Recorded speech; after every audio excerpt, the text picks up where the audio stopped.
할렐루야. 오늘도 새날을 허락하신 하나님께 감사를 드리면서 우리 함께 찬송 359장을 드리면서 이른 아침 기도회를 열겠습니다.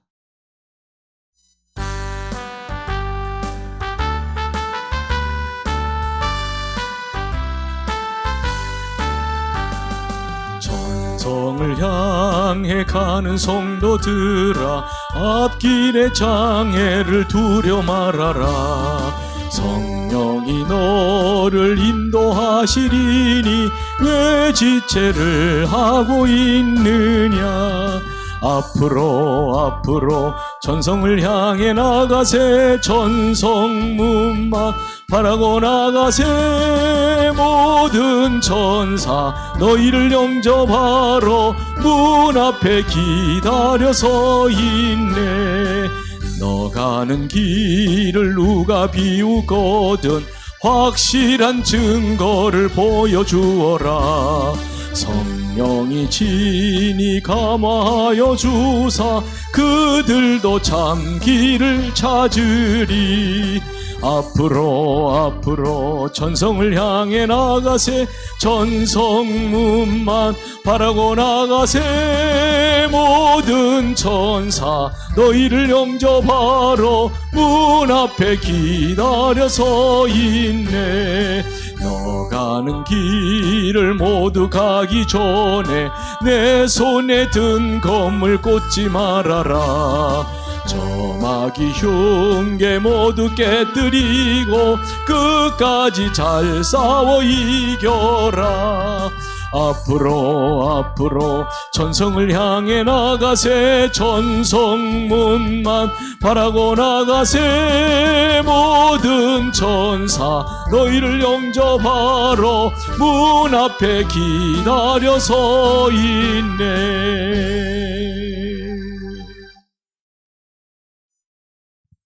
창세기 50장입니다. 22절로 26절 말씀을 보겠습니다.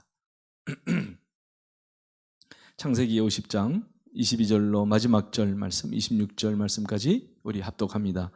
시작. 요셉이 그의 아버지의 가족과 함께 애굽에 거주하여 110세를 살며 에브라임의 자손 3대를 보았으며 므낫세의 아들 마길의 아들들도 요셉의 설하에서 양육되었더라.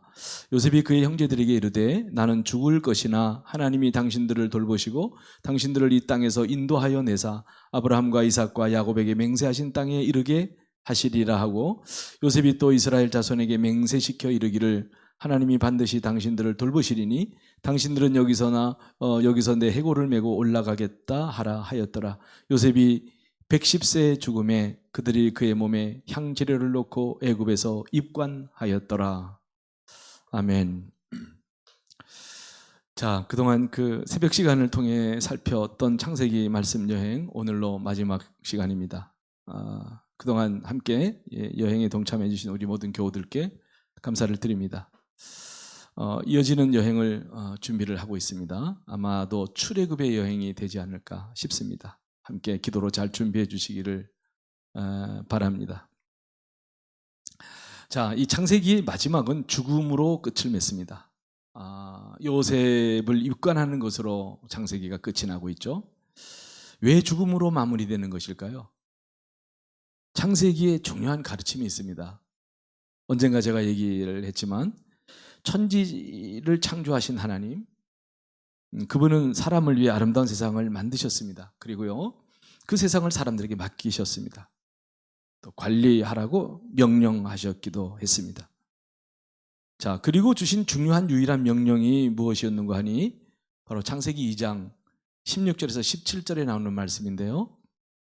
거기 이런 말씀이 나오죠. 여호와 하나님이 그 사람에게 명하여 이르시되 동산 각종 나무의 열매는 내가 임의로 먹되 선악을 알게 하는 나무의 열매는 먹지 말라. 내가 먹는 날에는 반드시 죽으리라 하시니라. 자, 그럼에도 그 선악과를 알게 하는 나무의 실과를 먹고 맙니다. 자, 그것을 먹은 후에 사람에게 죽음이 왔습니다. 자, 그래서 창세기에 나오는 최초의 족보는 죽음으로 이어졌습니다. 창세기 5장의 이야기죠. 첫사람 아담이 죽었고 가장 오래 살았던 969세를 향유했던 무드셀라라는 사람도 죽었다는 것입니다. 자, 그렇게 죽었다는 것으로 성경의 첫 족보가 기록이 됐습니다. 반면에 신약의 족보는 전혀 다르죠. 제가 한번 말씀드렸지만 신약의 첫 족보 마태복음 1장에는 죽음이 없어요. 거기는 생명뿐입니다. 낳고 또 낳고 또 낳았다는 기록으로 쭉 이어져 가고 있습니다. 자, 그렇게 그런데 창세기는 죽음뿐입니다. 이것이 창세기에서 우리에게 던져주는 중요한 메시지이기도 하고요. 그러니까 이런 겁니다, 여러분. 모든 사람이 죄인이고요. 그 죄의 결과로 죽는다는 겁니다. 그러므로 우리는 어떻게 살아야 할지를 고민하게 되죠. 어떻게 살아야 할지를 또 고민할 수밖에 없습니다.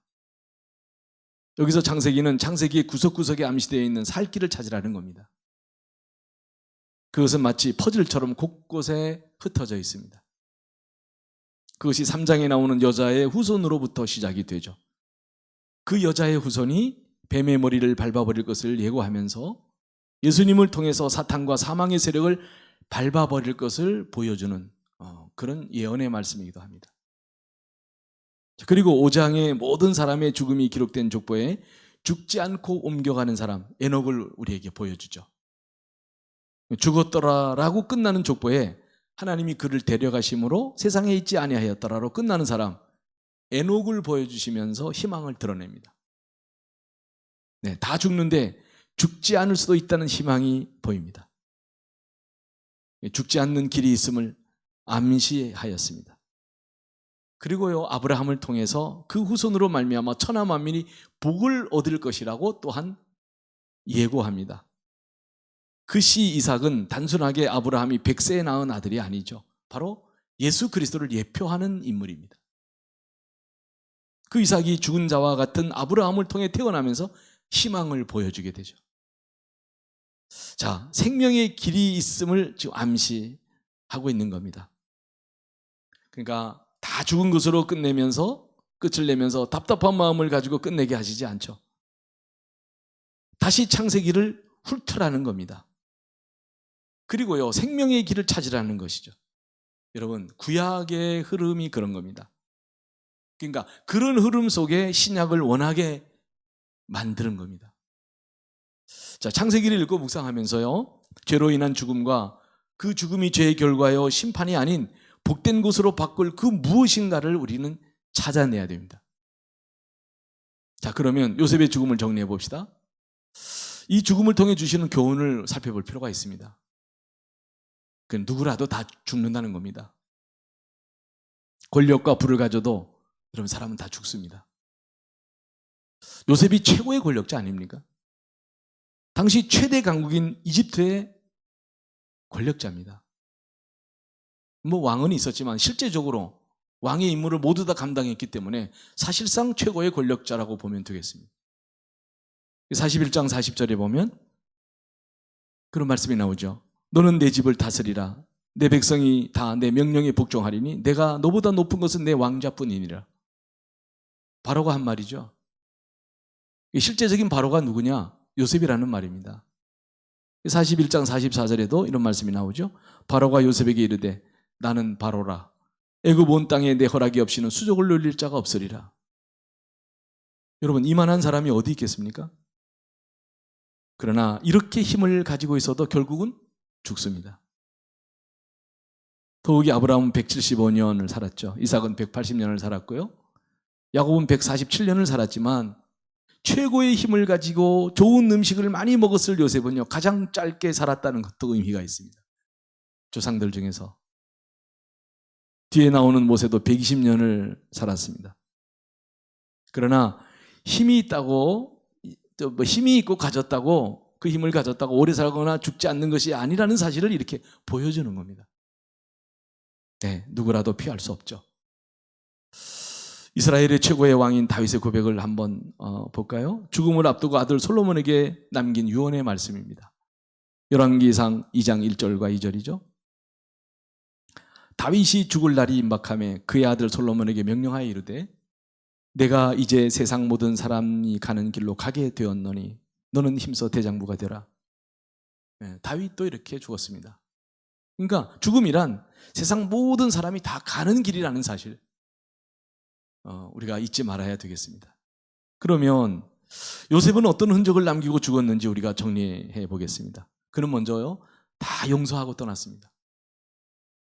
네, 우리에게 주는 교훈이 참 의미심장하죠.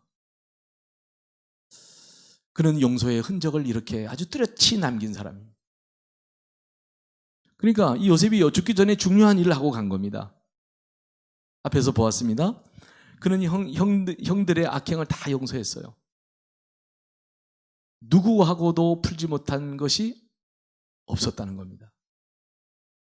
그러니까 그는 모든 사람을 용서했습니다. 누구에 대해서도 원한이 없습니다. 그러니까 이 50장에서의 죽음이 임박해서 한 것이 아닙니다. 그는 삶을 그렇게 살았습니다.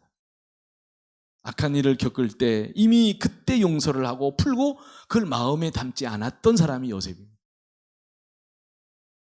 이런 요셉은 주님의 예표이기도 하죠. 사실 이 요셉도요, 주님을 예표하는 인물입니다. 이삭도 그렇지만요. 주님께서 십자가에서 죽음을 앞두고 하신 말씀 중 하나가 바로 용서 아닙니까? 여러분, 누가복음 23장 34절에 보면 이에 예수께서 이르시되 아버지 저들을 사하여 주옵소서. 자기들이 하는 것을 알지 못함이니이다 하시더라. 그들이 그의 옷을 나눠 제비 뽑을세. 자, 여러분, 우리에게 모범을 보이신 것이죠. 그러니까 죽음의 순간에서도 나에게 해를 끼치는 자를 용서하고 풀고 가라는 겁니다. 그리고요, 이런 삶을 본받은 스데반도 그렇게 죽었어요. 예수님처럼요. 사도행전 7장 59절에서 60절을 보면 그들이 돌로 스데반을 치니 스데반이 부르짖어 이르되 주 예수여 내 영혼을 받으시옵소서 하고 무릎을 꿇고 크게 불러 이르되 주여 이 죄를 그들에게 돌리지 마옵소서 이 말을 하고 자니라. 스데반의 마지막은 이렇게 행복했습니다. 악한 자들에게 이를 갈고 눈을 부릅뜬 채 억울해하며 죽지 않았어요. 행복하게 잠을 자듯이 죽었다는 이야기입니다. 다 용서했고 다 풀었습니다. 이것이 믿음의 사람들의 모습이죠. 땅에서 풀어야 여러분 하늘에서도 풀립니다. 많은 사람들과 풀지 못하고 맺힌 것이 많다면요, 하늘과도 풀리기가 어렵습니다. 하늘이 풀리지 않는 한 인생은 결코 풀릴 수가 없습니다. 이 세상을 천국처럼 사는 비결은요, 이 땅에서 늘 풀고 사는 길 외에는 없습니다. 자, 두 번째 그가 남긴 흔적이 뭐냐? 선을 베풀고 갔어요. 선한 삶의 흔적도 뚜렷이 남겼습니다. 본문 21절을 보니까 당신들은 두려워하지 마소서 내가 당신들과 당신들의 자녀를 기르리이다. 여러분, 요셉은 주는 자였어요. 베푸는 자로 살았습니다. 용서하는 정도가 아니라요, 악에 대해서도 선으로 갚았어요. 우리가 기회 있는 대로 선을 베풀어야 할 이유, 요셉을 보면서 우리가 깨닫는 겁니다. 갈라디아서 6장 10절에 보면 그러므로 우리는 기회 있는 대로 모든 이에게 착한 일을 하되 더욱 믿음의 가정들에게 할지니라 그랬습니다. 우리의 삶의 시간들은요, 선을 행할 기회라고 보면 됩니다. 악을 행하고 갈등하고 다툴 시간이 없어요. 사실은 가능한 대로 힘을 다해서 우리는 선을 베풀어야 돼요. 선한 일을 해야 돼요. 그것이 어쩌면 하나님이 이 땅에 우리를 보내신 목적이기도 합니다. 그 선한 흔적을 남기는 저와 여러분이 되었으면 좋겠습니다. 주님께서 우리의 선한 삶을 기억해 주시겠다고 말씀하고 있습니다. 우리가 죽으면 여러분 천국 가잖아요. 그런데 그 나라에 우리의 행위가 기록으로 남아 있다는 사실을 암시하는 말씀이 요한계시록에 나옵니다. 계시록 14장 13절 이런 말씀이 나오잖아요. 그들이 수고를 그치고 쉬리니 이는 그들의 행한 일이 따름이니라 하시더라. 자, 그리고요 19장 8절에 보면 이런 말씀이 나옵니다. 그에게 빛나고 깨끗한 세마포옷을 입도록 허락하셨으니 이 세마포옷은 성도들의 옳은 행실이로다 하더라. 자, 한 구절 더 볼까요? 계시록 20장 12절. 또 내가 보니 죽은 자들이 큰 자나 작은 자나 그 보좌 앞에 서는데 책들이 펴 있고 또 다른 책이 펴졌으니 곧 생명책이라. 죽은 자들이 자기 행위를 따라 책들에 기록된 대로 심판을 받으니 그랬습니다. 우리의 삶의 흔적을 여러분 아름답게 해야 될 이유, 천국에서 하늘나라에서 아버지의 보좌가 계신 그곳에 행위록이라는 책이 있다. 그 책에 우리의 삶이 그대로 기록될 겁니다. 그 행위대로 우리는 또한 심판을 받게 될 거고요. 그렇습니다. 그러나 우리가 아름답게 살아야 됩니다. 악하고 더럽고 누추하게 살 이유가 없습니다. 왜냐하면 우리의 삶이 그대로 다 기록으로 남겨지기 때문에 그렇습니다. 자, 하나 더 말씀드리면 세 번째로 그가 남긴 흔적은요, 후손이 잘 되는 삶을 살았다는 겁니다. 그러니까 요셉은 후손이 번성하는 흔적을 뚜렷하게 또 남긴 사람입니다. 자, 여러분, 요셉의 후손이 잘 되었음을 보여주면서 창세기가 마무리되잖아요. 이렇게 산 요셉의 후손이 잘 될 수밖에 없죠. 22절과 23절입니다. 같이 읽을게요. 요셉이 그의 아버지의 가족과 함께 애굽에 거주하여 110세를 살며 에브라임의 자손 3대를 보았으며 므낫세 아들 마길의 아들들도 요셉의 스라에서 양육되었더라. 자, 110년을 살면서 후손의 번성을 이렇게 보았습니다. 그러니까 오래 살면서 자손들이 잘 되는 모습을 보는 거, 그 참 복이지 않습니까, 여러분? 내가 열심히 아름답게 사는 것은요, 후손에게 복을 이어지게 만드는 가장 좋은 방법이다. 이 사실 또한 잊지 마십시다. 요셉은 자자손손 번성을 보았고요, 모든 것이 풍성한 삶도 당연히 뒤따랐어요. 우리의 삶의 뒤에 남는 복이 있어야 됩니다. 그러니까 후손들이 잘 되는 것은요, 여호와를 경외한 사람들이 누리는 최고의 가치인 겁니다. 나의 후손들이 내 덕에 복을 받게 해야 됩니다. 그런 일들이 나와 여러분의 가정에 일어날 수 있기를 축복해요. 자, 하나님의 약속을 한번 볼까요? 출애굽기 20장입니다. 5절과 6절. 이런 말씀이 나오죠. 그들에게 절하지 말며 그들을 섬기지 말라. 나 내 하나님 여호와는 질투하는 하나님인즉 나를 미워하는 자의 죄를 갚되 아버지로부터 아들에게로 3, 4대까지 이르게 하거니와 나를 사랑하고 내 계명을 지키는 자에게는 1000대까지 은혜를 베푸느니라. 할렐루야. 여러분, 1000대의 복을 누려야 하지 않을까요? 1000대의 복. 이런 복이 여러분의 가정에 임하기를 축복합니다. 자, 시편 기록을 또 한번 볼까요? 시편 37편 25절 26절입니다. 내가 어려서부터 늙기까지 의인이 버림을 당하거나 그의 자손이 걸식함을 보지 못하였도다. 그는 종일토록 은혜를 베풀고 꾸어주니 그의 자손이 복을 받는도다. 한 구절 더 가서 볼게요. 시편 112편 1절과 2절입니다. 할렐루야. 여호와를 경외하며 그의 계명을 크게 즐거워하는 자는 복이 있도다. 그의 후손이 땅에서 강성하며 정직한 자들의 후손에게 복이 있으리로다. 아멘입니다. 여러분, 다윗에게 주신 하나님의 복이요, 후손의 복입니다. 혹시 후손이 잘못해도 그 복을 거두지 않겠다는 겁니다. 그래서 다윗의 후손들이요, 솔로몬부터 시작해서 정말 허물이 많았음에도 불구하고 그 왕위는 끊어지지 않았다는 사실을 성경의 기록들은 우리에게 잘 보여주고 있어요. 여러분, 후손의 복은요, 최고의 복입니다. 우리 후손들이 복받게 해야 됩니다. 후손에게 최고의 유산을 물려주는 방법은요, 열심히 돈을 버는 게 아닙니다. 얼마나 많이 남겨주느냐가 아니에요. 아름답게 사는 겁니다. 우리가 아름답게 살아야, 우리가 하나님을 제대로 믿어야 우리 자녀들도 그런 길을 갈 수 있기 때문에 그렇습니다. 여호와 하나님께서 기뻐하시는 일을 하는 겁니다. 기회 있는 대로 누군가를 기쁘고 즐겁게 하는 삶을 살아내야 됩니다. 하나님께서 기뻐하시고 그것들이 그대로 후손들에게 열매로 누르게 하실 그런 은혜가 여러분의 가정에 임하기를 주의 이름으로 축복합니다. 자, 네 번째 흔적을 한 번 더 보겠습니다. 희망을 안고 갔어요. 요셉은요, 희망의 흔적을 아주 분명하게 남겼습니다. 요셉이 죽지만 희망을 아는 채 갔어요. 그는 후손들이 약속의 땅에 돌아갈 희망을 가슴에 안은 채 하나님께로 갑니다. 이것은 하나님께서 그 조상들에게 약속한 것을 신뢰하는 요셉의 태도죠. 마지막 죽는 순간까지 요셉은 그 희망을 품고 하나님 앞으로 갑니다. 어느 날 그게 다 이루어지잖아요. 아브라함에게 약속하신 말씀을 요셉도 신뢰한 거죠. 그 신뢰의 표현으로 중요한 유언을 남기는 겁니다. 어떤 유언입니까? 자신의 유골이 애굽의 객지에 남기를 원하지 않았어요. 그래서 요셉은요, 그 후손들이 출애굽의 그날에 자신의 유골들을 가지고 야곱 약속의 땅으로 갈 것을 그는 희망하고 죽었습니다. 그대로 되죠. 출애굽기 13장에 가보면요, 이 요셉의 유언이 그대로 이루어지는 것을 우리가 보게 돼요.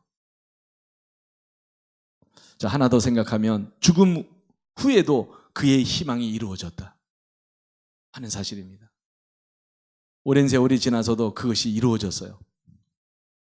이렇게 우리는 요셉의 죽음을 살폈습니다. 여러분, 우리들도 요셉처럼 복된 죽음을 준비할 수 있었으면 좋겠습니다. 창세기가 그려주는 죽음은 죄의 결과죠. 인간의 죄로 인해서 죽음이 왔다는 것이고요. 그러기에 죽음이 죄의 결과가 아닌 선물이고 복이 되는 길을 찾게 되었습니다. 그리스도 안에 있는 우리들에게 죽음은 더 이상 심판도 멸망도 그리고 저주도 아니에요. 이 내 말이 아닙니다. 바울의 고백을 볼까요? 바울 사도께서 말씀하신 로마서 6장 23절 말씀입니다. 죄의 삭은 사망이요 하나님의 은사는 그리스도 예수 우리 주 안에 있는 영생이니라. 무슨 말입니까? 죄의 결과로서의 사망, 그러나 예수 안에서 영생을 누리도록 하나님께서 은혜를 주셨다는 겁니다.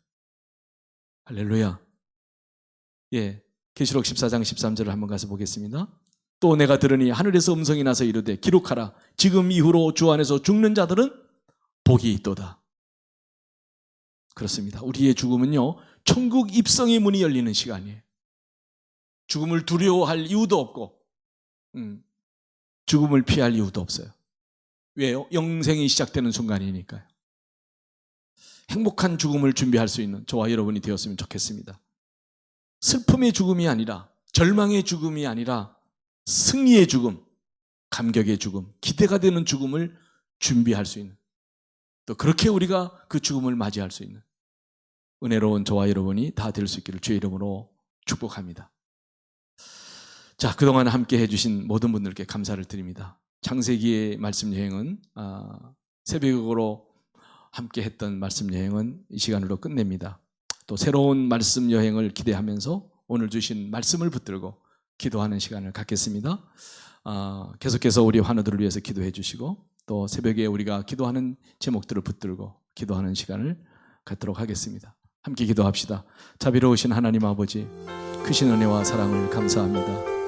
오늘도 하나님께서 저희들을 사랑하셔서 우리를 주의 전으로 불러주시고 이 이른 아침에 우리가 하루가 시작되기 전에 하나님께 나와 찬송하며 주의 성호를 찬송하며 예배하며 또한 그 말씀을 붙들고 기도하는 이 복된 시간을 우리에게 허락하셔서 감사합니다. 오늘은 창세기의 마지막 부분을 살폈습니다.